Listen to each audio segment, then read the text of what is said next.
மருமக்கரை நேயர்களுக்கு மாலை வணக்கம். சென்ற வாரத்தினுடைய தொடர்ச்சியாக இன்றைக்கு சுவடு அல்லது ஸ்டெப்பினுடைய அடுத்த சுவடை நாம் இன்றைக்கி பார்க்க இருக்கிறோம். இது பேர் டபுள் பஞ்சு ஸ்டெப்னு பேர். டபுள் பஞ்சு சுவடு, அதாவது இந்த டபுள் பஞ்சு என்பது ஒரே நேரத்தில் 2 பஞ்சுகள் வரும். முகத்தில் பட்டுரும்.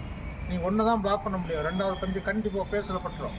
பேஸில் படும்போது மூக்கில் பட்டுனா மூக்கு உடைஞ்சி போகும், கண்ணில் பட்டுனா கண்ணு குருடாக போயிடும். அது கொஞ்சம் கீழே பட்டுனா எல்லா வருமோ, பாலை வருமோ, உதடு வருமோ எல்லாமே மாட்டிக்கணும். ஆக இந்த பேஸ் பஞ்சு என்பது ரொம்ப ஆபத்தான பஞ்சு. அதை நல்ல நுணுக்கமாக பிளாக் பண்ணால் தான் முடியுமே தவிர, இல்லைன்னா அதை பிளாக் பண்ணவே முடியாது. அதே நேரத்தில் ஒரு கிக் வரும். கிக் வந்து வயிறு நம்முடைய ஸ்டமக்கு வரலாம், அல்லது தொப்புள் காலத்துக்கு வரலாம், அல்லது வயிற்றுக்கு மேலே மார்பு பகுதி வரலாம். அதையும் நாம் பிளாக் பண்ணணும். எனவே அட் ஏ டைமில் காலும் வருகிறது, கையும் வருகிறது. ஒரு ஆபத்தான ஒரு ஸ்டெப் சோடு. இப்படிப்பட்ட சோடுகளை நாம் செய்யும் போது நமக்கு பலவிதமான நன்மைகள் கிடைக்கின்றன. ஒன்று என்னன்னா, வேகத்தை நாம் கண்ட்ரோல் பண்ண முடியும். வேகமாக செய்தல். 2வது ஒரு தன்னம்பிக்கை. கண்டிப்பாக நம்ம எதிரி யாராக இருந்தாலும் அவனை அடித்து கீழே வீழ்த்தி விடலாம் என்ற ஒரு நம்பிக்கை வருகிறது. அந்த நம்பிக்கை ரொம்ப முக்கியம். 3வது தைரியம். ரொம்ப ஒரு கரேஜ் வருகிறது. இந்த டபுள் பஞ்சு ஸ்டெப்பை நாம் பயன்படுத்தி செய்யும்போது எதிரிக்கு அடிபட்டு அவன் கீழே விழுந்துடுவான் என்ற அந்த தைரியம் வருகிறது. 2வது உடலுக்கு சமநிலை, பேலன்ஸ் ஆஃப் த பாடி. அந்த உடலுடைய சமநிலை ரொம்ப முக்கியமானது.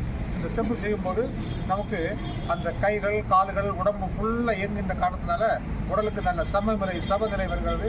அதை பயன்படுத்தி கொண்டு நமக்கு எளிதாக எதிரியை அடித்து கீழே வீழ்த்த முடியும், அவனை அப்படியே கண்ட்ரோல் பண்ண முடியும். எனவே அந்த வகையில் இந்த ஸ்டெப் டபுள் பஞ்சு ஸ்டெப், அதாவது டபுள் குத்து சோடு ரொம்ப முக்கியமானதாகும். அதை இப்போ என்னுடைய ஒரு மாணவர் இங்கே செய்து காட்டுவார். உற்று கவனிங்க. Okay, right, செய்யப்போம்.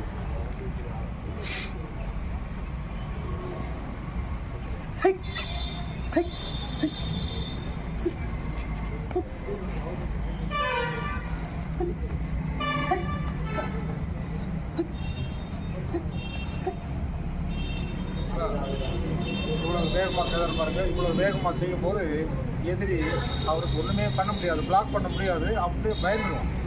எனவே அந்த வகையில் இந்த டபுள் பஞ்சு ஸ்டெப்பானது மிகவும் முக்கியமானது. இதை வைத்துக்கொண்டு நமக்கு எதிரியை எளிதாக வெல்வதற்கு முடியும். எனவே இதோடு இன்றைக்கு இது புரிந்து விடுகிறது. இதனுடைய அடுத்த ஸ்டெப் வந்து அடுத்த வகுப்பில் நாங்கள் அதை உங்களுக்கு சொல்லித் தரப் போகிறோம். நன்றி, வணக்கம்.